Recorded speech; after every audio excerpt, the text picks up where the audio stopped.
Some of Stephen Cushman's best work on this track. Did the podcast just start right in the middle? Yeah, you know. Yes, that's true. Yes, we're going to be talking about a track from the first album this week. So, from the first Relient K album. Welcome to our Relient K podcast. We're not actually started yet. But yes, I just recently, for the first time after 3 years of doing this Relient K podcast, I discovered Stephen Cushman's Instagram page. The OG Cush himself. The OG Cush, and he had a glow up. He's a very he's one of them Giga Chads that we. He looks like one of those I don't know, one of those grown up adult people that looks all good and stuff. He's a handsome gentleman. Yeah, that is for sure. I learned it last week actually. This didn't come up in last week's episode, but when we were discussing the Ballad of Tim Eddings, one of my first theories was maybe Tim Eddings is he technically was a friend of theirs. He was their manager, but I was like, maybe Tim Eddings is just like a friend, like a school friend or something. Mm-hmm. But no, it turned out he was their first manager. But going off of the idea of, is Tim Eddings like a friend of Relient K's from high school or something? I DM'd Walter, the guy I'm Facebook friends with that went to school with Thiessen. Right. And I was like, do you know who Tim Eddings is? And he's like, no, sorry. And I was like, oh.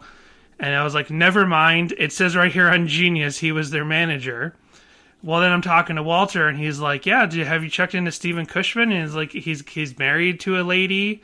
I knew her in school, and she's like an actress now. She has an IMDb page, so I found it, and she's like an actress with an IMDb page. And then I was like, is this actually Stephen Cushman's wife? She's a pretty lady. I mean, he could absolutely. But I'm just like, so I find her Instagram, and then I find his Instagram through that. So these are the kinds of... They're an attractive couple. Yes. And this is the kind of deep-cut research you expect from Sadie Hawkins' pod. That's right. The kind of notes that we get from Matt Hoops this week on the Twitter. Did I mention that to you? No. That when I posted about... Okay, wait. We're still in front of the little song. We're still in the cold open. We're still in the cold open. So why don't we get to that after we play the song and then get into whatever it. This song is. It's technically two songs. Here's a clip of it.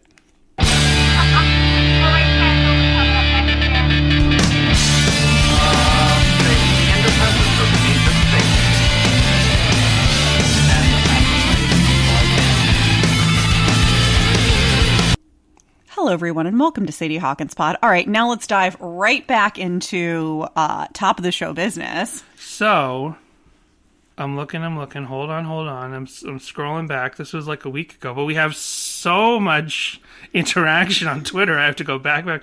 Okay, so I tweeted a couple days after the Tim Eddings episode. I said, who is Tim Eddings, and why did Relient K write his ballad? He was their manager from around All Work to around Anatomy and or Two Lefts. Today he works for Celebrity Etc., books live music in the Columbus area, and owns a bar called Rumba. And then I posted a clip of that. That's right, that didn't come up in the clip that we played. Yeah. But in that hour and a half roundtable discussion that Tim Eddings was a part of with three other guys and a host, they talk about he owns a bar. He owns a specific bar. Actually, it gets mentioned really quickly in the clip we did play last week, but I didn't give any context to it. He owns one bar. That's super cool. So then Hoops replies to us and says, this is some deep research. Tim is the best. Awesome. And I was like, thank you, Hoops. We are the best. Oh, wait. He said Tim is the best. Never mind. And then I said it took some digging to figure out, but it was still a little easier than figuring out about Scott Cannon for Beaming. And I realized, I don't think I said this last week, but Relient K has two songs about people from their management team. Scott Cannon is the Scotty of Beam Me Up Scott of the song Beamin'. Right. It's an allusion to Star Trek, if you haven't heard our Beaming episode, but it's actually about their tour manager, Scott Cannon. And they have another song about a manager, their actual manager. So I also tweeted, if you're a part of Relient K's management team and there's a song about you, look out. We're coming for you. We'll find you. Because there's so many more management songs out well, is there. it going to turn out that is it going to turn out that there's somebody in the Relient K management camp named like Jim Picnic or something, and this song is We'll find out. Because this week we're talking about the hidden track. It's sort of a double hidden track to the self-titled. We'll talk about what is this song called. It's called Punk Rock Picnic. You've seen it in the title. We'll talk about where does that title come from and what other titles. Call us rock stars. Yeah, and that's a much more abstract title. Like, I feel like the Punk Rock Picnic is a much more canonized title for it. But we'll get into that. We do have some voicemails. Oh, cool. So let's play those. Oh, I also wanted to say that I think we've gotten this question before, and I believe I said In Love with the 80s, which still stands, but one song that I would really, really love to hear live is Runnin', and they didn't play it at our show on the Looking for America tour, and today I was listening to the vinyl, and just thinking, like, how amazing that song must be live, because it's so good and so rockin', and there are just, like, so many parts to it. Yeah. Well, here's a voicemail from Daniel, who I'll have to mention again in a little bit. Daniel's going to come up, but he doesn't even know why, probably. But first, we'll play his voicemail.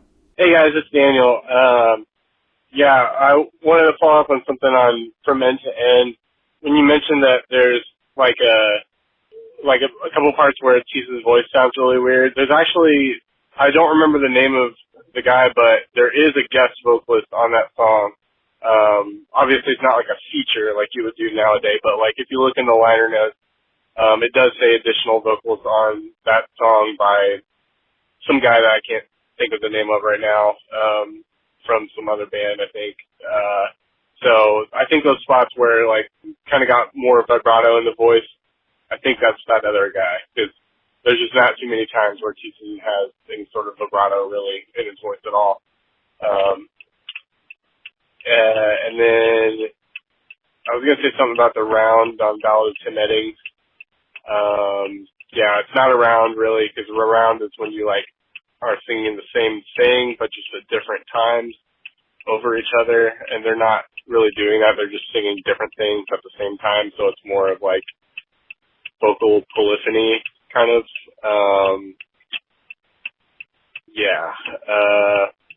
I think that. Oh yeah, and the rain. I could totally hear that in the podcast, which is funny because it's actually raining here in KC as I'm listening to it. So it's very meta or 3D sounding. I don't know, but kind of cool. Anyway, have a good one. Well, there you go. So that answers those questions. We should have had. We should take our podcast into like the spatial audio realm, 3D audio. We should have. I mean, there's stereo, but like when you move your head, like if you move your head towards where Jessica would be virtually talking, then you hear more rain. If you move it towards me, then you hear more of our neighbors having a loud party. Right. And you have to do it only when you have to listen to this only when it's raining where you are as well. Right. So it's very immersive that way. If you tilt your head downwards, you can hear April going because she wants treats. Yeah, she's pretty much just straight up decided that she does not understand. First of all, she doesn't understand, Danny, daylight savings. Second of all, she's decided that now, when we sit here, it's time for bed. You could hear you sniffing the treat. Whatever. Over the mic. I was going to explain it. I took out her Halloween treats that we got from a neighbor, and I was like, oh, what are these? I mean, are they literally smell like Golden Grams. Oh, they do. They literally smell like doggy. It's a dog bone, but it smells like Golden Grams. That's a good girl.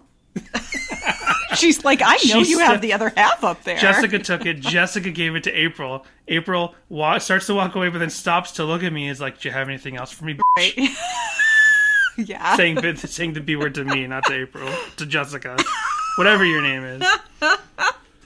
So, yes, thank you, Daniel, for explaining. Yeah, I mean, I did think of that when I started talking about rounds and singing Row, Row, Row Your Boat and the other ones that I did first that weren't actually rounds. But I was like, I did think of it later. I was like, wait, this isn't really a round because there's no, like, second round of vocals that are time to measure up. So it's not really around, but it did say it somewhere on the internet, maybe the Genius or something, where it said it was around, and I think we just took that information from Genius and believed them, but it's not around. It's more, like I said, it's more like a sea shanty, the Ballad of Tim Eddings, which is not really, I don't know, who cares? One of these songs is kind of a polka, but maybe it's not. We'll have to talk about that. So we'll just get into it now. Okay. Was that it for top of the show? That was it for top of the show. Okay. That was actually the only voicemail. Oh, okay. And I'll mention why. I'm gonna mention another Daniel voicemail from the past. I don't have it. I can't find it in the archives, but I'll have to mention a Daniel voicemail from the past when we start talking about this song, Punk Rock Picnic, which, as I did mention, in case you have never, it's still on streaming. Well, this has basically become Hidden Track Month, because we're doing this week. Yeah, we said we weren't going to do another hidden track today, but we are. I'll just say what we're holding up on. We were going to do Anchorage. We were going to do a different self-titled song. And, we have the tendency to take the little interstitial songs and put them together with the track they belong with. But we did it wrong with Anchorage. We thought Anchorage was the lead-in to Staples, so we were going to do Anchorage when we do Staples. The outro, I think, right? No, the intro. You're right, the outro. Yeah, sorry, you're right. Because it's the opposite. So it's actually the intro to 17 magazine. Yeah, that's what the band canonically considers it. And we have a reason to believe that over on patreon.com, and this has been a secret up till now, and now I'm going to release it, some of it to the public. I've been talking since the beginning of the podcast about how I have a VHS tape somewhere of a camcorder recording of Relient K performing at Soulfest 2000, and Jessica and I found it in the last couple years. I would find it and be like, gotta digitize this, and then it would end up in a pile of stuff or a pile of VHS tapes that we buy from a flea market. And there you go. There's the other half of the bone, April. And so we finally digitized it, and then we did a watch-along over at patreon.com/SadieHawkinsPod.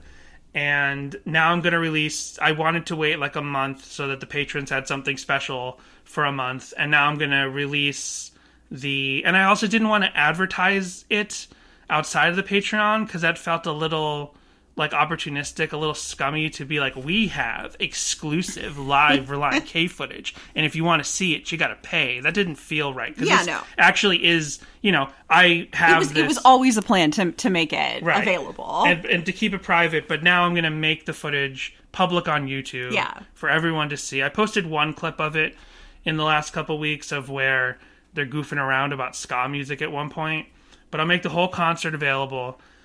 When they play Anchorage, they introduce it as the intro to 17 magazine, and that shocked us, because I always thought of Anchorage as the outro to Staples, because I thought you have this harrowing song about a friend who was in a car crash and he survived and he could have ended up with Jesus that day, and then I thought it makes sense to have this kind of Midwest emo-y sort of emotional, contemplative, slow, nice musical interlude to kind of take you out of that before you get into a light, breezy, fun song like 17 Magazine. It makes sense as a bridge emotionally between those two songs, but turns out they consider it, according to this live footage we found, Anchorage, they consider the intro to 17 Magazine. We already did 17 Magazine. We should have talked about Anchorage there, but we didn't. So we're going to do a separate Anchorage episode. We was going to be this week. I want to have Jimmy Eat Pod on to talk about emo music in general, and is Relient K emo? Spoiler warning, I don't think that they do count as emo music, but have them on. And what is Relient K's role in the popular concept of emo music, and is it just pop punk? Is it just pop rock that happens to be more contemplative and emotional? What are those lines? We haven't timed it with Jimmy Eat Pod with David and Justin yet, so this keeps getting pushed off. We're let's just make this Hidden Track Month. So here we are, talking about Punk Rock Picnic from the self-titled. Well, speaking of Jimmy Eat Pod and Jimmy Eats World, right. Jimmy's Eats World. Yeah. I actually have a quote from Matt Hoops. Over on CantonRep.com, there was an article from the Canton Repository from July 8th, 2015, And here's they put together like a summer mixtape. And so Matt Hoops, they interviewed him and had him pick a song. And he said, Sweetness by Jimmy World. Theo's song will forever remind me of driving across the country in an old van, screaming out the words with my best friends in the middle of the night. It has this undeniable energy in the drums, and it always feels like summer. Matt Hoops, guitarist, Relient K. So that was just something random that I came across in my deep dive, and I was like, oh, well, this is a great time to insert that quote. I love that there was a typo that said, instead of this, it said Theos. There was the word this with a typo of an O in it. Yeah, I thought it was somebody who was in Jimmy Eat World. No, it's just a typo with the letter O. It is Eat World, right? And Eats not World. Eats World? Okay, because there's also a typo, because I just copied and pasted this straight from the website. It says Jimmy Eats World on the Canton Rep. The Canton Rep filled with typos. I just loved how you sweetly read the typo as the typo. I really like, because yeah, that makes sense. You're like, is Theos, is he some... I thought it was somebody in Jimmy Eat World. I don't know a lot about Jimmy Eat World. I apologize. I have Theos only Eats heard... World. I've heard the middle, and I did listen to this song after I read it. It wasn't quite my thing. Spoiler warning. I was like, this is, all right. But anyway, I was like, well, maybe we'll... Not my favorite song to sing in a van with my friends, but Maybe we'll have to talk about that on our Anchorage episode. But anyway, Punk Rock Picnic. So the hidden track to the self-titled comes on after K-Car. We did K-Car. Let me see. We did it way back in the double digits. It was episode 39. 39. 37. You were guessing? I was way off. This is an early episode. This was episode... I was trying to guess while I was pulling it up. This was... K-Car was episode 37 on March 11th, 2020. Wow. So it's been a long time coming to talk about the second half of this track. Yeah. So with this, I don't know if they're mocking this music style or if they're actually trying to do something with the punk rock picnic track. So it's really kind of just like a bit of a thrashy punk song, right? Like a shreddy... I guess. Like it's not really punk and it's not really metal, but... And then it's got all that, like, pretentious... TV clips in the background. Yeah, clips over it. So this is just kind of a slight... Not really thrashy, but it is a very shreddy... Like, there's a lot of guitar shredding going on. Sort of straight ahead, heavy rock song, instrumental. Under which, I would not even say on top of... but sort of mixed under the sounds of the main rock track is the sounds of a TV flipping channels. And I tried to Google some of these lines of dialogue and see if I could find the origin of some of the clips, but I couldn't do that. I think my guess... One of the things they're like talking about Mexican nationals, and I'm like, right. What is the intention of this? No, I don't think there was any intention from the production of it. I will say that I think they literally... turned on the TV with a audio recorder and just caught whatever happened to play on the TV with no worry about copyright intended or whatever to the clips themselves. I think they thought this is a hidden track on our Christian market record. Nobody is going to realize. Now, do 20 you think years the from now, polka bit is what they actually just landed on? Well, or we'll talk do about you the think polka that's bits separate? We'll talk about the polka bit separately. So I think they had no worries about what if somebody identifies what these sound clips are from, and that TV show, that documentary, that news show comes and tries to sue us. I don't think they had any worry that would happen, because 20 years later, I Google those lines of dialogue and I still can't even identify them. I think they just considered it kind of like fair use to be recording the television, and whatever happened to play is what they threw on there. Because, yeah, there's at one point where you hear someone talking about Mexican nationals, so I'm guessing that's probably like some documentary or news footage or news commentary that just happened to land on a channel. Some of them definitely sound like movie clips, but not like big movie clips. They could be random television shows and like under the radar and not super well-known movies that just happen to be playing on Canton television at that time. I mean, I don't know if it was cable or air television, but you can hear the like that 2000s, that like pre-digital television of every channel change, because now even free air television is technically digital, right? Television used to be television waves, like radio waves, and that's why television would have that static. But then they converted all of American television waves to a digital free television wave, and that's why when you watch free air television now, it actually has the blockiness of a DVD when you're not getting clear enough signal. So say no to the monster in your living room. Say no to pay TV. That's right. So the song is just a kind of fun, odd, shredding instrumental rock song. Let's talk about the title for a second. We do have a lot to talk about. It's just like, it's an instrumental. It rocks in its way. It's kind of weird and a little, I would almost describe like the style of it as like, it's not butt rock, but it definitely doesn't seem as genuine a song as it's interesting, and it's maybe a little, if it's close to anything in Relient K's discography, it's maybe a little closer to Softer to Me, because Softer to Me has that, it's not a hardcore song, but when we talked about Softer to Me, it has sort of hardcore influence and more like post-hardcore, it's like Fugazi. Douche rock. Are you talking about Softer to Me? No, this song. Punk Rock Picnic, yeah. So there's an odd, like, sort of ingenuine feel to the production, but I was just wondering if they were just like, hey, we're here, let's just hash out like a fun rocky instrumental, something that's maybe a little douchey, just a little overplayed, like something that seems a little trite and silly for us to play. Like, and whether it's Hoops or Thiessen or a guest, I looked at the credits and there's no reference of anyone else playing guitar on this album. In fact, it says, we've commented on this before, in the booklet for the self-titled, it says Mark Lee Townsend did not play any guitars on this record. If he did, they would have been better. So I guess that must extend to the hidden track. So that implies that this is Thiessen or Hoops playing all these shreddy guitar solo type things, and maybe they just wanted to have some fun and make it a hidden track, because they knew it didn't sound like a Relient K song. Right. They knew that even as an interstitial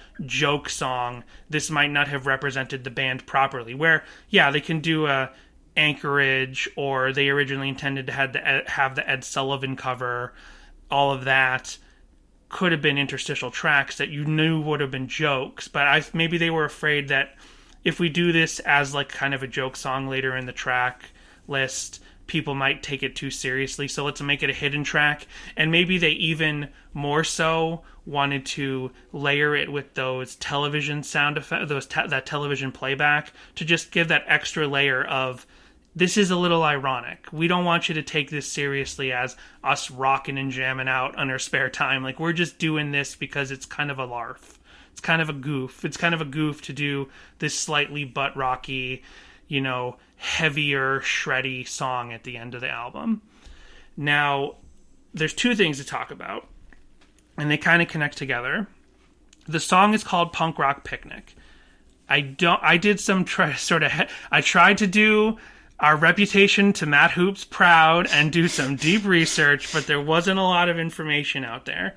I'm not sure where the title Punk Rock Picnic comes from. I'm not sure why it's been so canonized, because it's not mentioned in the booklet. It's not mentioned on the CD case. The hidden track is on the vinyl, but it's also not mentioned on the vinyl. Somewhere the title Punk Rock Picnic got canonized, and I wonder where, because it's also not on, and I'm going to talk about something else, but it's not on any of the promo CDs that were released for this. There was a pre-release, like pre-mixed version of the album that kind of went out to, I guess, industry people and friends and stuff. And this song is listed on the track list, and it's called Heavy Metal. It's just called Heavy Metal. It's not called Punk Rock Picnic. Huh, so this song had a different title on that pre-release, pre-mix version of the album, which has only ever been on Discogs once. It was sold in 2019, like weeks after we started this podcast. Someone sold it for $50. And I'm like, damn, because that is a really rare looking thing. It supposedly has alternate takes of Charles in Charge and maybe even 17 Magazine. Oh, wow. Like there might be slightly different clips of Buddy from Charles in Charge saying stuff, and there might be like totally different guitar takes. And somebody out there bought it for $50 on Discogs 3 years ago, and as far as I know, it's never shown up on YouTube or WAV Whoever you files. are, share the wealth. You should share the wealth. Like this is, there are so many. I talked about this a couple weeks ago, and I've been talking about it a lot. But there's so many bands where these deep cut, cool things are available to all the fans who want to go dig for them on the internet. And Relient K should be one of those bands. And some of these really deep cut, important things are literally just lost media right now. And it's shocking and sad to think that a band like Relient K has full on lost media at the moment, and people are just sitting on it and not releasing it. I'm finally releasing this concert footage we have, but that's different. Like, I know that there's got to be VHS tapes and mini DV tapes all around the country and the world of people taping a Relient K performance, and they've never gotten them online. That's one thing, but an officially released promo version of the self-titled and those alternate takes have never leaked. Like, if you were sitting on things for like Green Day or Jimmy Eat World or Blink-182, you'd have people like knocking down your door and like outrage that you're not releasing this. But just, it's really sad to think that a band like Relient K, who has so many incredibly devoted fans, don't have access to these really cool, rare things. So please, I'm hoping whoever has that CD out there will digitize it, turn it into WAV files, and just put it on a Google Drive somewhere. Put it on YouTube. Like, make lossless, uncompressed versions of the pre-mixed version of the self-titled available for everyone to hear. Please, like, everyone else deserves it. Don't do it. If you're holding on to something like that, like, there's no point. Like, it's not going to be worth more money because it's never leaked. I think it would probably be worth more money after it leaked because more people would be aware it exists. It's there on Discogs, but anyway, on that, Punk Rock Picnic is just called Heavy Metal. And I have reason to believe, which I'll talk about later, that possibly on that premix version of the self-titled, the Heavy Metal Punk Rock Picnic instrumental doesn't have the TV mix in it. Doesn't have the clips of a live TV changing in a room. That it's just the instrumental music. Okay. I'll explain why I think that later. But I also wanted to mention that when I was Googling, trying to figure out where all these clips possibly came from, at least hoping I'd find like one or two, and I never found any of them, it reminded me of a voicemail from Daniel back when the Yeah tour finished.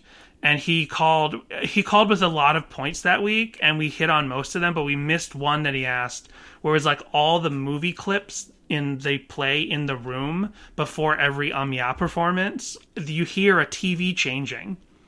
Oh. And I was like, oh my gosh, yeah, like that's really odd. I just clicked that in my brain. So when Daniel called, no relation to talking about Punk Rock Picnic, he just called and said like, oh, when, the lights go down on the Yeah tour and you hear a TV turn on, you start hearing clips from like, Back to the Future and Star Wars and all kinds, and Goonies and all that stuff. He's like, oh, I caught a couple of them. You guys are big movie fans. Did you catch any other references? And we just never got back to Daniel's point.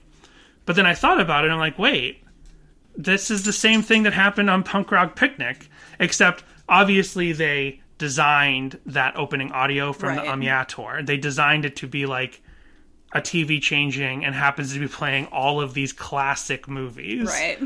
In this case, Punk Rock Picnic, again, I really, really do believe that they just turned on the TV when they turned on the TV and recorded what they recorded. And maybe they had 20 minutes of, maybe they had 20 minutes, half an hour, 10 minutes of television audio, but I doubt that they edited it within itself. I feel like they probably just took the 3-minute chunk, the length of the punk rock picnic heavy metal section and then just plopped it down, mixed it down a little bit so that the music overpowered the television, and that was it. And the reason I have to think that this kind of stuff has happened is because I know other examples of it. There's a Mighty Mighty Boss Tone song called The Bartender Song on the first album that opens with the sounds of people in a bar, and then you hear the guitar start to go like it's the song's about to start, and then you hear a radio in the bar, and it's of a Red Sox game, and the announcer goes, "The Red Sox, well, they're getting roasted," and then you hear click, click, click, and the song kicks in. And like, oh, that's really cool. The actual behind the scenes of that song is they were recording directly to physical actual tape. Like, they weren't recording digitally, so they grabbed a radio and they just brought it into the studio, ran the tape, and it was like a, whatever, 8-track recorder, 4-track recorder, something like that. And they're like, whatever the radio just happens to catch is what's going to be on the song. Oh, wow. And it's just, it was complete serendipity. Oh, wow. Like that they just caught this perfect moment of That's the Red amazing. Sox, of a Red Sox announcer saying that the Red Sox were losing horribly, and then click, click, click, song kicks in. Wow. So these are like things that I feel like nowadays, digital, Pro Tools, of course, you design that television audio. You cut what clips you want, you cut in and out of the static that you want, but I'm just guessing that that's not what they did on Punk Rock Picnic. And that's about all I have to say about Punk Rock Picnic. Do you know anything about any actual punk rock picnics? When I Googled Punk Rock Picnic, I did find like a bunch of like local punk concerts called Punk Rock Picnic. Yeah, I have an article, but I can't actually click into it because it's, a corrupt site, but it's from OC Weekly. Okay. And it says, "Who stole the Punk Rock Picnic?" from June 13th, 2013. What they'd actually bought were tickets to the first annual Punk Rock Picnic Music Festival, and an event created by Smith that was separate from ... And we'll never know how that ends. Well, there's a lot of YouTube videos of concerts called Punk Rock Picnic. Makes sense. So I wonder, coming back now to so this song is a lot of mysteries. I did as many Google deep dives as I could. I searched on Twitter for people talking about this song. I searched on the Discord, the Relient K Discord. I searched on everything I could. And I saw that people, again, talking about the pre-release unmixed alternate cut version of a self-title that's never released. So it's not just us hoping that it leaks someday. I'm not sure where they got the title Punk Rock Picnic, because on that pre-release it was called Heavy Metal. It's listed on that cover as Heavy Metal, but no physical version of the self-title that I know, no artwork, says Punk Rock Picnic is the last track. Right. Now, I'm wondering if it's like an early, just accepted thing. If maybe like in Relient K discussion boards, people were like, "Oh, I talked to Thiessen once, and he said that song's called Punk Rock Picnic."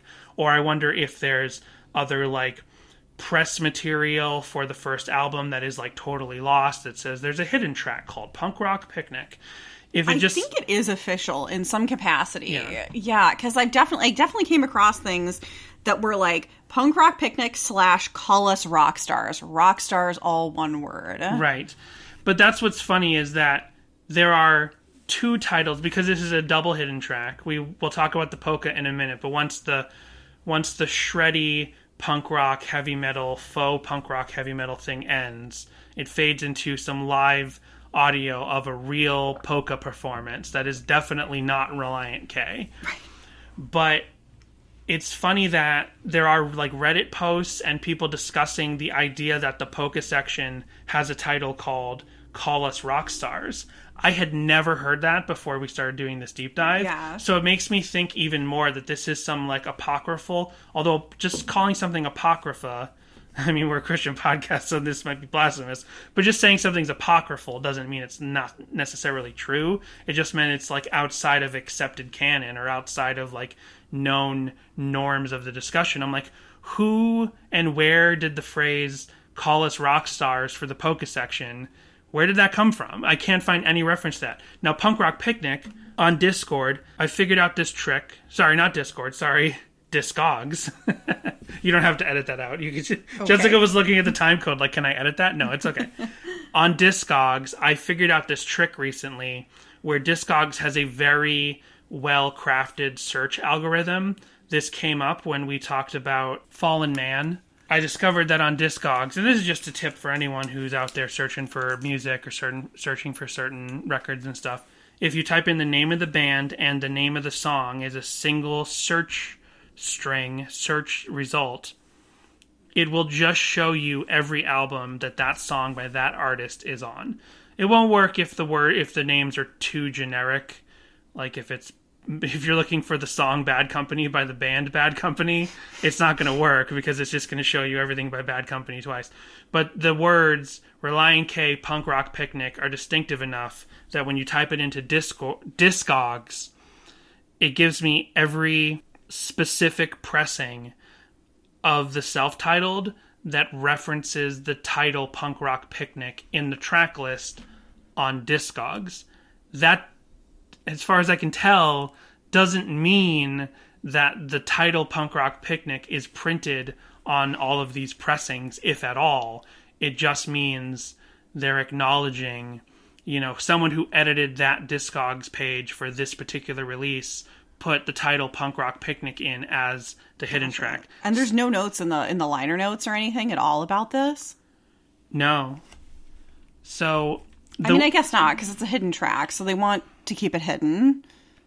So the way that Discogs lists it is it says K-Car is track 14.1 and Punk Rock Picnic is track 14.2. I guess that's the way that Discogs lists hidden tracks. I never really paid attention to that before.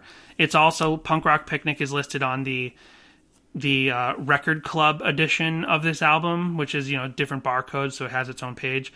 The European pressing, the Australian pressing, the CD reissue, when the album was reissued, not with that Goatee Records, plastic ribbed spine. I have the original ribbed spine right here. Goatee Records had this their own special kind of case where it was this hard plastic. And it's all Punk Rock Picnic is also listed on the vinyl test pressing. The vinyl test pressing from 2018, but not the actual vinyl. So it's just weird that some of the pressings of this album on Discogs have Punk Rock Picnic canonized as the name of the secret track. Did you double check our vinyl? And I feel like it might be on there. I'm not sure. I actually pulled it out and listened to it today. Well, I'll go look at the vinyl in a second, but Maybe when I open the booklet, there's no mention of there being a hidden track on here. And now I'm going as far as to look in the thank you notes. Right, for everybody. That's where I was thinking it might be hidden. Yeah, I like the polka bit a lot more than the Punk Rock Picnic. Right. Honestly. So finishing the title discussion, then we'll talk about the polka. It's okay, Punk Rock Picnic definitely canonized somewhere on the early internet, early 2000s, 2001 fans of Relient K knew the hidden track is called Punk Rock Picnic. But then also somewhere in those discussions, early fans knew that the polka section is called Call Us Rock Stars, which is funny because it's a polka. It's live polka music in what sounds like an actual polka concert in Canton that they just captured and then just threw on here. So that's weird. And it's just weird and that's the hidden track, and that I guess it's called Call Us Rock Stars. So what do you think of the polka song overall? It's nice, right? It's just cute. It's fun. I like it. It's not an oompa polka. No. It's a slow romantic polka. Right. Because polka is more versatile as a genre. I've listened to a little bit of polka music at times. There are enough artists that I like that have dabbled with polka. Obviously, Weird Al is one of the big ones, but then They Might Be Giants have had one polka. It's called The Famous Polka. It's a very funny and good song. It's very fast, though. Then people think of oompa music, and you go to a beer fest and they're playing polka music. We live in walking distance past a Mexican restaurant, and they play a lot of popular Mexican music, and polka is popular, just like ska is as well. Polka is popular mixed into forms of current popular Mexican music, or elements of it anyway. So I have heard enough polka that I realize that it's not just whatever, just like punk really. When you think of punk, some people think of Blink-182 and they think that's all punk is. Some people think of the Ramones and they think that's all punk is. But then there's other stuff like Blondie is punk, and like Public Image Limited is punk, and like Richard Hell or like Lou Reed is, punk. Like the Velvet Underground, like these things, like punk is a more versatile genre than people who first kind of jump into it and might get introduced by one particular artist or think it's just one style, where polka has more depth musically and can do more. So this is like a slower romantic polka song. It's not an oompa polka. Right. And I also tried to do some deep dive on this, because you can hear them talking, and you can hear them talking at this polka concert, and you hear one of the guys say, "Now time for the pros to take over," which at first I was like, the pros, like language pros, but I think he meant the professionals. I think at this concert, whatever it was, some of the artists might have been changing out, some of the musicians might have been changing out on the band, and you hear one of the guys joke, it's like, time for the pros to take over. Ah ha ha ha, I'm more professional than you. And then you hear one of them say, Espanol, and you kind of hear that. And at first I thought, what is he saying? Espanol, like Spanish? And then he says, we're going to do Espanol. So I think the name of this polka song is Espanol.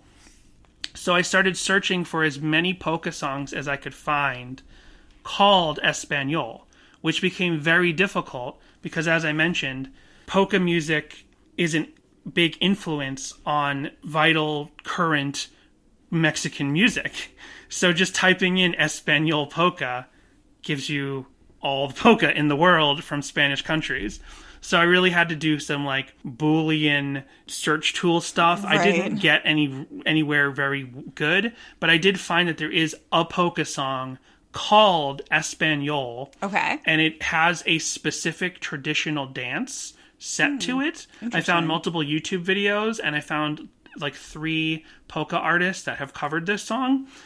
It kind of sounds like this song, but this song is slowed down, and the melody is similar, but not exactly the same. So it's like possible that if I actually found the song that they were playing, that they like transposed the key a little bit or slowed down the tempo to a point where I couldn't listen to these other tracks called Espanol Polka and confirm that they are the same song for sure.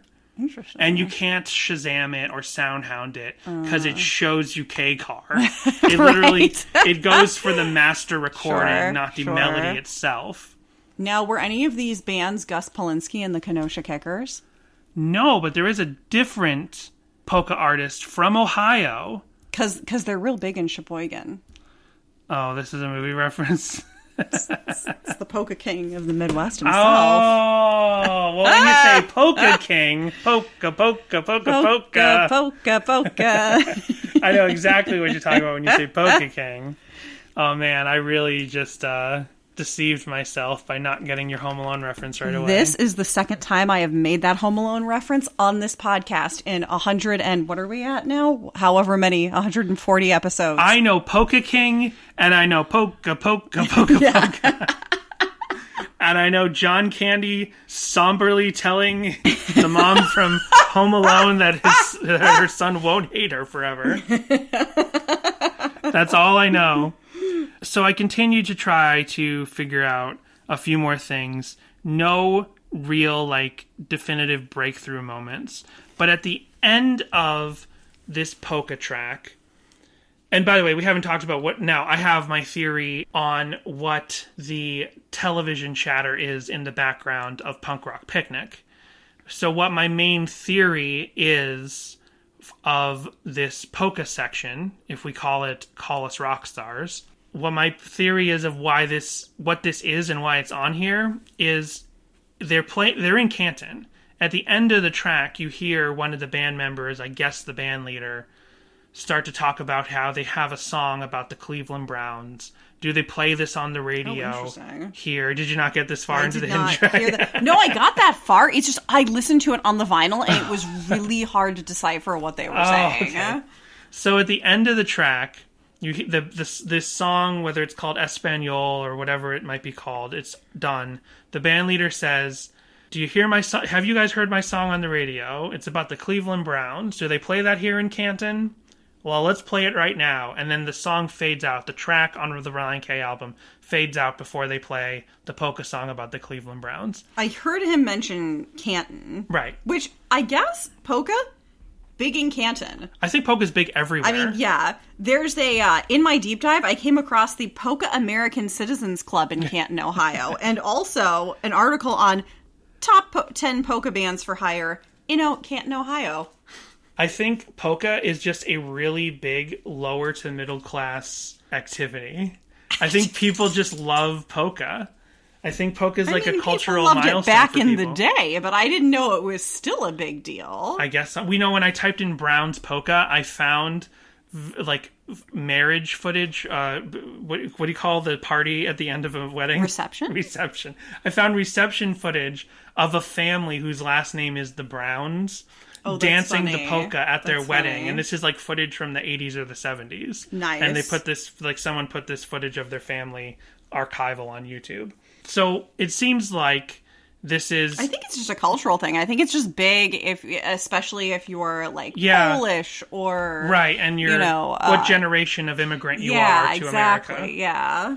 But it's a music that speaks to a lot of people because, like I said, it transcends class. It does transcend class, and it, like I said, speaks to Mexican audiences now for a long time, and European audiences and Americans, and it's a fun music, and it gets a lot of short shrift as this geeky, dumb music.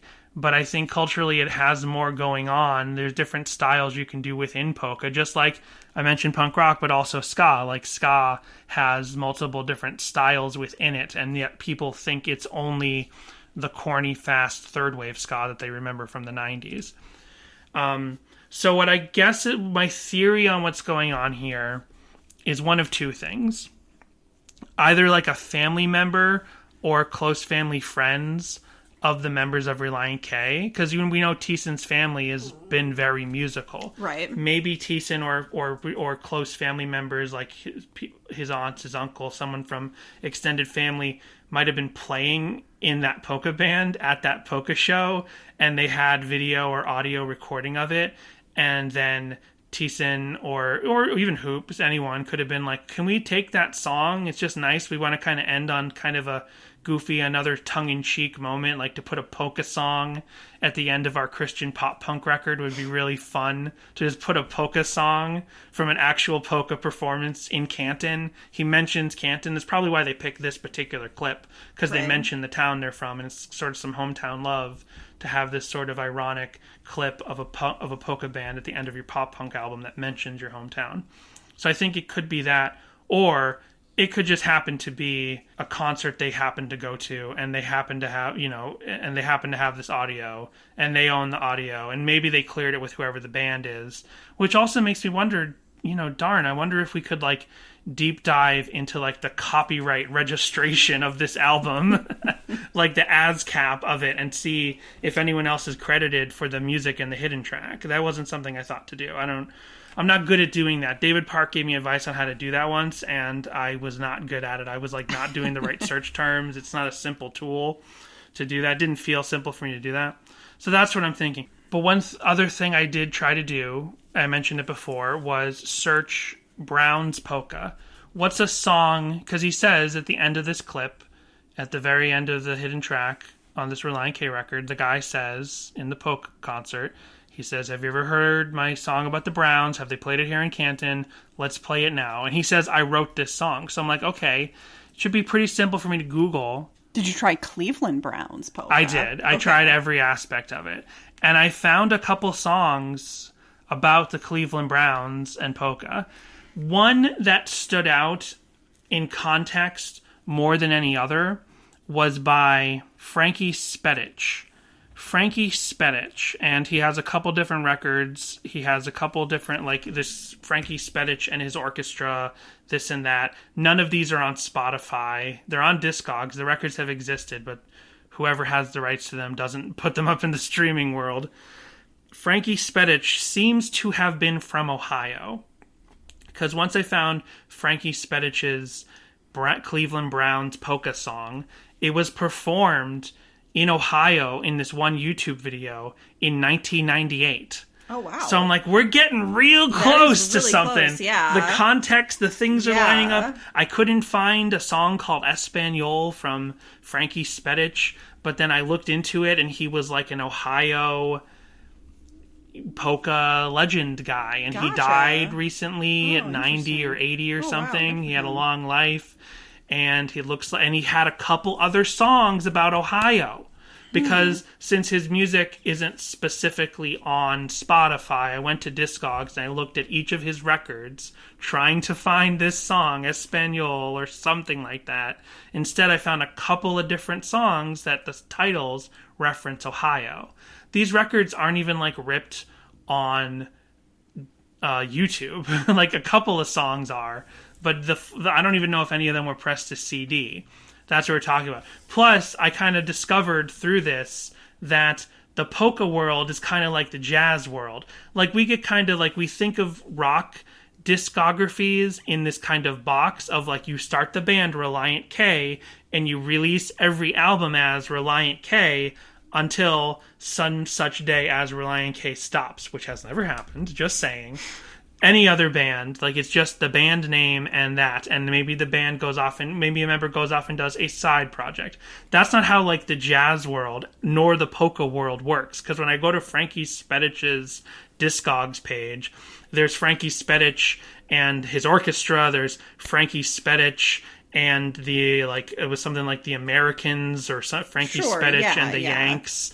And like all these, and it's just like more like you're looking for an album that has Frankie Spedich exactly, on it. Right. He as gets opposed it on to it being albums, one band. Right, yeah. Yes. Like the way of marketing something around one band, that's very specific to the pop and rock world. Once you get into polka and, jazz and classical, it's more like what artists happen to be part of this ensemble for this record, and they called the orchestra this band name for just this album or two. So it got very confusing to try to like find all this music when so much of it has never even been on CD. Would love to know. Put it on the list. Matt Hoops, Matt Thiessen, when you're finally on Sadie Hawkins Pod, what's up with the hidden tracks on the self-titled? Well, I'll go ahead and make a note of that, and let's take our break.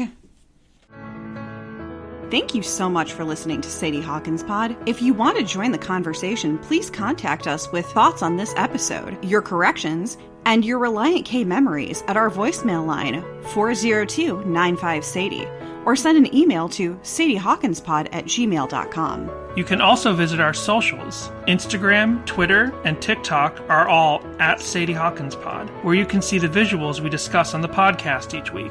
You can also visit sadiehawkinspod.com for easy access to all these links, as well as our merch store for shirts, mugs, and stickers. And on Facebook, search for Sadie Hawkins Group to discuss our show and Relient K. It's admin by Danny, so honestly, you can probably post almost anything there. We also want to thank our patrons at patreon.com/SadieHawkinspod, who include Samantha, Matthew, Bjorn, Emily, Isaac, Kendall, Joshua, Daniel, Jay, Joel, Connor, Michael, Samantha, Jimmy Eat Pod, This Might Be a Podcast, Tucker, and Brady. Join our Patreon now for 2 monthly bonus episodes. Unlock dozens of existing bonus eps, including K is for Karaoke songs, every chapter of the complex infrastructure known as the Female Mind book, stickers, guitar picks, and a special Patreon exclusive shirt when you have donated a lifetime contribution of $60. Whether you join the Patreon or not, we appreciate that you have a lot of choices for podcasts out there in the world, so it's nice that you chose us. Thanks. So before you go into your deep dive, I'm going to take things a little out of order, but with a purpose. Okay. So there's only one YouTube video of Punk Rock Picnic, like deliberately titled as such, on YouTube. Relient K. I didn't put it in my notes, so I have to find it again. Here it is. It's really easy to find. When you type in Relient K Punk Rock Picnic, at least for me, you get this. The first video that comes up is I Mushroom You. That's the name of the YouTube channel. All one word. The letter I the word mushroom, and the letter U. I Mushroom You. Only 902 views after 15 years. This is a Harry Potter and the Chamber of Secrets movie fan video. Oh, wow. Okay. Set to Punk Rock Picnic. But what is shocking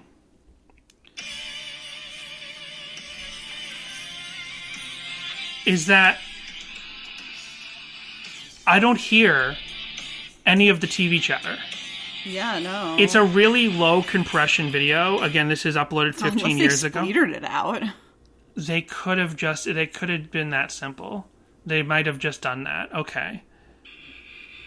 Especially because it has that very, wet sort of sound to it. Well, the wetness, that's a wet digital sound. That's what happens Right. when you have a highly compressed audio file from 15 years ago. Right. The 96 kilobyte MP3. Right, but could they not have also run it through an extra processor on top of that? I guess that's very possible, but I'm downloading this now in case after 15 years it suddenly just disappears.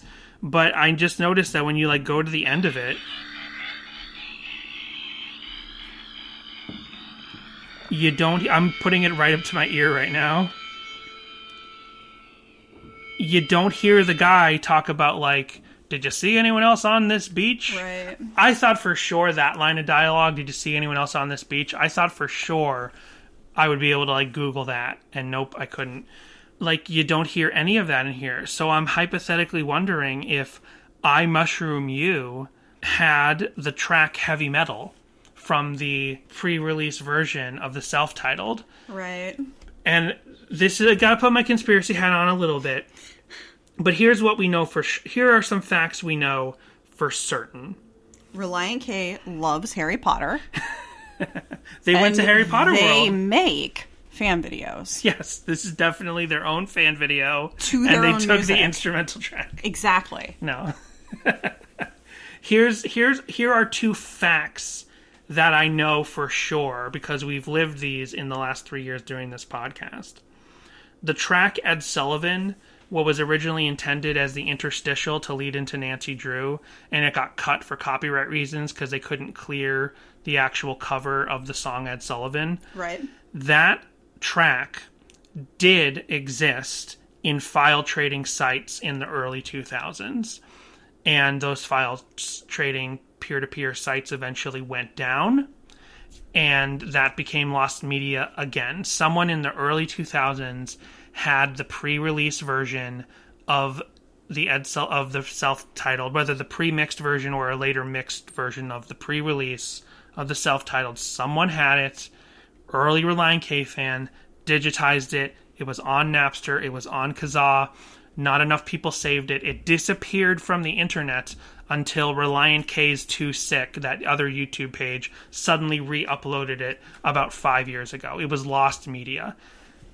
We also know that Snake Charmer existed on the internet in the early 2000s on the original Napster. Fans had it, but they didn't protect it enough for the public internet to always have access to. So it again disappeared from the internet until about a year ago. Even though people had the file, no one had put it on YouTube or SoundCloud or anything else. So it's entirely plausible that the pre-mix version of Punk Rock Picnic existed 15 years ago on file trading sites, and that no one paid enough attention. Relient K fans aren't out there being good enough super deep cut fans. Come on, guys, to save these incredibly precious, valuable alternate versions of tracks that were on Kazaa and LimeWire and Napster, but then kind of disappeared and never got re-uploaded to YouTube. They aren't in those Google Drive links that bounce around for fans that we see. That we have all of that stuff ourselves, but there's other rare tracks that still aren't on those Google Drives that are out there for fans. Now, Jessica's right.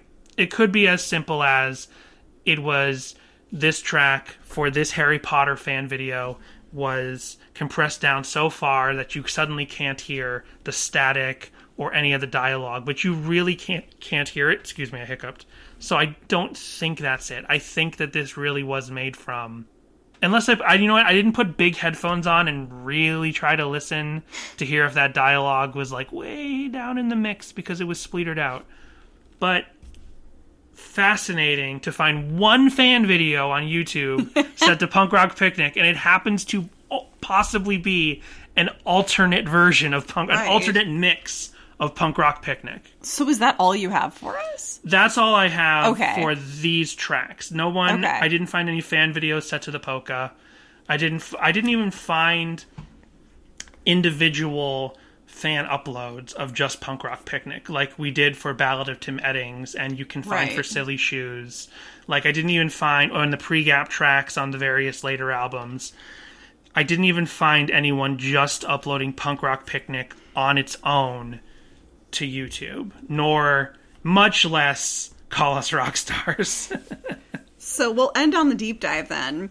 So over on Reddit, on r/Relient K 2 years ago, you/Fireseeker for him posted, meaning of hidden track on Relient K album discussion. I've been an RK forever and have never been able to figure out what the deal is with that hidden track. It starts out with jumbled TV noises and then goes to a polka song. Other hidden tracks kind of just passing over that there's actual theme. rock music in there. But this one just baffles me. Am I missing something? And then I'm just going to skip. There's 4 comments, and I'm going to skip the first one to Dakotology. 2 years ago responded, their self-titled album, I believe it's one of the Matt's grandparents' polka group. Well, I did not read this, and I just felt like that was a pretty reasonable theory. And they have 9 upvotes on that. Okay. And then, one of the other comments that I will read is from You Can See My Socks 2 years ago, responded, LOL, I think you're overthinking it. It's just a silly track by some silly 19/20-year-olds. What I do want to know, though, is who played lead guitar on the first half of that song. I suspect Mark Lee Townsend. Well, You Can See My Socks, if you read holding it up again. The insert, you would know that that's not correct. And speaking of, well, you would know, I will have you know that you gave me a difficult time via Twitter for the Cars song. Guess what? John Mayer did do a song on that album. Route 66, it plays over the end credits. So yeah, I know what I'm talking about. There is a John Mayer song in Cars. Thank you. Sorry it wasn't Life is a Highway, but I still knew that he was on there. See, I was going to say, You Can See My Socks coming in as an MVP for this episode, but then you're just like, Daniel, you.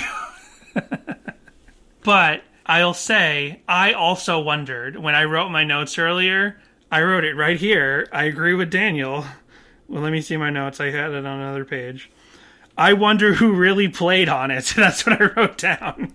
I wonder who really played all that shredding guitar. And then 20 minutes before we started this podcast, I opened the booklet, and it says that thing at the end about how Mark Lee Townsend did not play any guitar on this record. They, unless that's just a misdirection? That's a nice way of what I was about to say was maybe it's a lie. But why would Children of God lie in the booklet of their CD? Yeah. They probably just could have. They probably could have just lied. Or, it's misdirecting. Maybe it was a secret guest guitar player, and it's not Mark Lee Townsend, if this line from the booklet is to be believed. And maybe it was someone else. Maybe it's Toby Mac. I don't even know if Toby Mac plays guitar. Well, then maybe it's John Rubin. John Rubin, last chance. We're doing Silly Shoes next week. Last chance to be on Sadie Hawkins' pod. All right. Well, then from World of Weird Al Yankovic. Oh, here it. Wait, sorry. Oh, sorry. Here it is from last week in the booklet for the self-titled Management Timothy Eddings.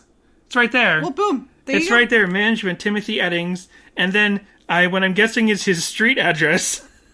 It's literally just a street address. It's not a P.O. box. Wow. And a phone number and a fax line. And this is what I talked about last week is like, do you think, and I'm sure, and here's the booking, David Artist Agency was their original booker. Oh, located in Nashville. And, and Tim Edding's email was ReliantKmanager@AOL.com. So tying back to last week's episode, I just have to wonder how many of us out there, I never did it. I would have if I thought about it, but I didn't do it. How many of us out there would like try to call the managers of bands we liked because their phone numbers were listed? It's like, can you get me in touch with Matt Thiessen? Well, you can creepily show up at their house. So, WeirdAlForum.com, World of Weird Al Yankovic, songs that would sound awesome on a polka. Massive fan on December 21st, 2005, which was a Wednesday at 12:30 a.m., said, Return of the Alternative Polka, Green Day American Idiot, Beck Girl, Weezer, We Are All on Drugs, Relient K, Be My Escape. I mean, yes, I would love to hear Relient K in a polka medley, but I just don't feel like they're at that level where they would end up on a Weird Al polka medley. Franz Ferdinand, Take Me Out, My Chemical Romance, Helena, Bloodhound Gang, Foxtrot, Uniform, Charlie Kilo, Gorillaz, Feel Good Inc., White Stripes, Blue Orchid, 9 Inch Nails Only, Coldplay, Speed of Sound, Foo Fighters, DOA, Thrice, Image of the Invisible. Thrice as well. I don't think Thrice is at a level where they would end up on a Weird Al polka medley. That's just some fan headcanon, some wishes. I get it, but I also don't know if like that's so totally cohesive. Like every polka medley by Weird Al has a theme, even if the theme is here's some hit songs from the last 3 years since the last Weird Al album, or it's here's all the alternative songs, or here's a whole bunch of Rolling Stones songs, or here's Queen. Like there's got to be a theme to each polka medley. Right. And that doesn't, I get it, it's kind of Warped Tour music, but it's not a good enough, well, strong they said enough. a return of the alternative polka. Yeah, but I mean, if you're gonna, I get it, I totally get it. And he did American Idiot. He did Canadian Idiot. Like, you can't do a... I feel like... What was that before or after December, whatever I said, 2005? I don't remember, but I'll look that up. So, then over on thebash.com, Canton, Ohio polka bands. Looking for a polka band for a live performance at your event? From birthday parties to weddings, cultural celebrations, and more, you'll find a number of traditional polka bands out of the Canton, Ohio area, only on The Bash. We've got North Coast Mix. They're from Parma, Ohio, approximately 42 miles from Canton. You can book them starting at $600. Ooh. We've got the Cleveland Dixieland Band. They're only $325 per event. The Tom Allen Variety Band. They're $250. Then we've got Ken and Mary Turbo Accordions Express. $400 per event. Route 161 Happy Wanderers, $100 per event. These people should be paying us to give them the Sadie Hawkins Bob Bump. Trans Am Euromutts, they're $450 per event. Some of these names border on offensive. Big Band Orchestra Express. Oh, they're $1,700 an event. Oh, well, they're big doings. They're a big band. Oh, wow. Then there's a lot of mouths to feed. Well, let's see. Are they coming? They're coming from Michigan. So that's not a Canton, Ohio band. The next one is also not a Canton, Ohio band. They're also from Michigan. They're from Milford, Michigan, with Ambassadors Big Band. And they're a whopping $2,200 per event. Then there's the Polka Brothers. They're from New York, so I don't even know what they're doing on here. They're only $800 per event, though. Maybe it's like that's the list. Like it's an algorithm of closest to Canton, and then it kind of like goes out further, depending on your Chicago, budget. which would be closer than New York, I would imagine, is listed further down. Oh, wow, there's some really interesting stuff here. The Stumblebums, a.k.a. Stumblebum Brass Band, from New York City. I feel like some of these aren't polka bands, but bands that can play a polka. Yeah, Polka, definitely. polka. Canadian Idiot was from Straight Outta Linwood, and that was from 2006. So this was the year before. So that post There was the you year go. before. Well, Weird Al took it from that poster, so there you go. See, that's why he says I can't look at your ideas legally, because he's going around the internet stealing them. Then he goes to amiright.com and he steals people's parodies. Then we have a completely unrelated article, but Cleveland 19 News has an article called Polka Rockers Push Old World Music for New Generation. If you have any interest They might be in giants. that. If you have any interest in that. This is actually from January 14th, 2002, this article. But that is old world music when you think about it. We talk about old world music all the time. This is from Paul Singer. There is a growing movement among polka aficionados to infuse the music with rock and roll to convince a new generation the polka is not old world music played on big accordions by men in polyester suits. We're trying to bring polka to a more modern kind of excitement, and to rock, we are trying to be more fun, said Don Hedeker, founder of Chicago-based Polkaholics. The Polkaholics, We Play Polkas on Guitar, is a theme song for the band and a growing group of... Danny, the Polkaholics are going to flag us for their content. This is They Might Be Giants, the famous polka. Well, that's even worse. The Polkaholics, We Play Polkas on Guitar is a theme song for both the band and a growing group of rock/polka bands.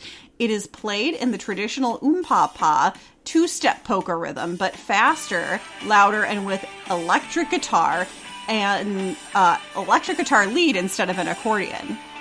In bow ties and ruffled shirts, the Polkaholics rock through polka favorites like In Heaven There Is No Beer, That's Why We Drink It Here, and Beer Barrel Polka.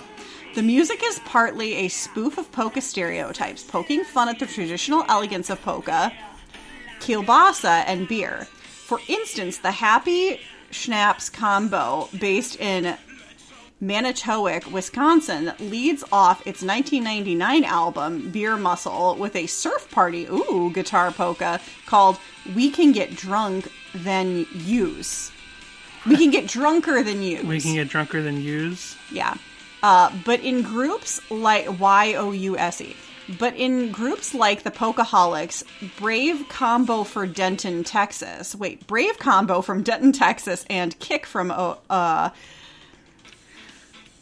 Oshkosh, Wisconsin. Is this We Can Get Drunker Than Use? No, so there's so. two Polkaholics. There's Polkaholics spelled with an LICS at the end, and there's Polkaholics with an LIX at the end. This is the Happy Schnapps combo, Danny. Oh, sorry.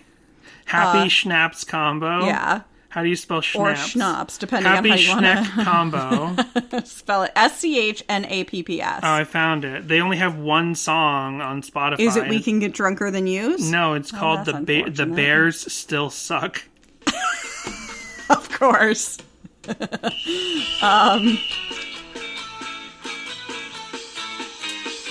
It is also a serious effort to broaden the reach of a traditional music that has struggled to grab young audiences. Brave Combo won a Polka Grammy Award for their 1999 album, Polka Sonic, which hews closely to traditional polka, but with a heavy electric guitar presence. The last track on the album is a surreal version of Jimi Hendrix's Purple Haze, with the famous opening guitar riff played on a saxophone. That sounds kind of interesting. We can bring new people in that would under no other circumstances know this music, said Brave Combo founder and guitarist Carl Finch. We find that I just realized that this is a really long article, and I was like, well, we find that there are not a lot of... I went to... I love that when you type in, I love the current mixes thing that Spotify does, where if you type in a genre or a general mood, it'll be like, here's that idea in a mix made just for you. And the algorithm puts it together. Now I hate that if I type in a genre it'll only show me songs I've played in that genre. But if I type in a genre I'm curious about and I've never played anything in that, it'll give me a nice mix of things I've never heard of. So I typed in modern polka, and it gave me a modern polka mix. And the top artist it gave me is called Musiksten by a actually German polka band. Cool. And there's like 25,000 people in this band. And they've all got giant horns. I'm just going to finish up Carl Finch's quote and then skip forward a little bit. We find that there are not a lot of preconceived ideas about polka with the college kids and younger. Someone please save them. Get it? They haven't had any exposure to it. They don't know what it is. Skipping forward a little bit. Good for them. Brave Combo sold 74,000 over the same period. By comparison, the Backstreet Boys have sold over 29 million albums in the U.S. since 1991. Okay. But also since 1991. The Backstreet Boys haven't been around since 1991. Polka suffers in part because of factionalism that splits fans. There are separate polka halls of fame in Chicago and Cleveland, each featuring stars of the city's unique polka styles. The Chicago sound is descended from Polish polka, while the Cleveland style is rooted in Slovenian traditions, which is very interesting. Backstreet Boys started in 1993, although their first album came out in 96. Yeah, there you go. Boom, not 91. Yeah, I wouldn't expect a polka Cleveland writer to 19. know anything about the Backstreet Boys. Oh my gosh, and it just keeps going and going and going. Well, fascinating. I got a lot of good polka was rock and roll when it started in Europe in the 1800s, says Linda Big Lou Seekins of Big Lou's Polka Casserole in San Francisco. She said the marriage of rock and polka is natural. It was a dance for the common people, and people were touching, she says. Parents disapproved of it, and there were riots in the streets. This is not I don't know if this counts as polka, but I typed in polka rock and I just got some random stranger's Spotify list of polka rock songs, and really it's a lot of Irish rock. I suppose that polka is that the Dropkick Murphys are there's cross pollination musically. Okay, well this makes no sense. I typed in polka rock mix, and maybe Spotify was like, oh, you want some polka songs and some rock songs, because I type in polka rock mix, and what's the first song it gives me? Ah, yes, that classic polka song, I'll Stick Around by the Foo Fighters. Oh yeah, here's another one of my favorite polka rock songs, Spotify. Hold on. Oh my goodness gracious. I don't even know why this is a mix for me. That's how you tie it all back into your like. I can't remember the last time I listened to POD on Spotify. Yeah, this doesn't make any sense. Rolling Stones, Primus, Street Dogs, Red Hot Chili Peppers, Wolf Mother, Iron Maiden. Red Hot Chili Peppers, noted polka Marilyn band. Manson, The Dope Show. I've never listened to a single Marilyn Manson song. And like I said, if you have listened to Marilyn Manson Ain't My Girlfriend, though. Right. This doesn't make any sense. They really messed this up. Well, here's a polka. Oh yeah, that's right. Polka in the Eye by the Blue Meanies. I'm sure if I started thinking about it, I could think of a bunch of different ska punk bands that I love. Oh, probably. Who have played a polka song as a joke.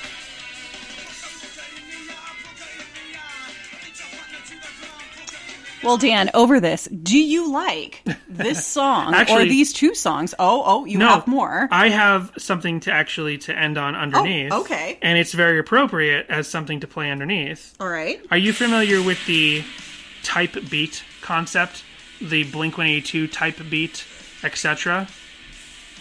Well, I don't want... You mean like someone has the same type of beat as someone else, like Ramones core or something? Yes, exactly. Okay. But especially nowadays where, because of emo rap and how rock has pollinated so heavily into hip-hop... Right. In the way that it has at this point with emo rock, with emo rap, Blink-182 type beat is a thing you can type into YouTube or SoundCloud and get tons of, bed tracks of Blink-182 type things that you can rap on top of. Gotcha. This is the first time I'd ever seen this. This is from only 6 months ago. This is uploaded by Hashkit, and I found this by typing in Relient K punk rock trying to look for Picnic, you know? Okay. So this is Hash Kit with their Relient K type beat that you can use for your emo rap.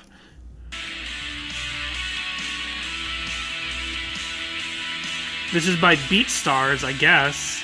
Subscribe. I hope they don't like try to. They have like sounds just like Relient K. It does. They have one of those. What do you call it? Audio watermarks where you can hear the name of their YouTube channel a couple times. I found 3 Relient K type beats. I don't know if they all are the same with different uploads.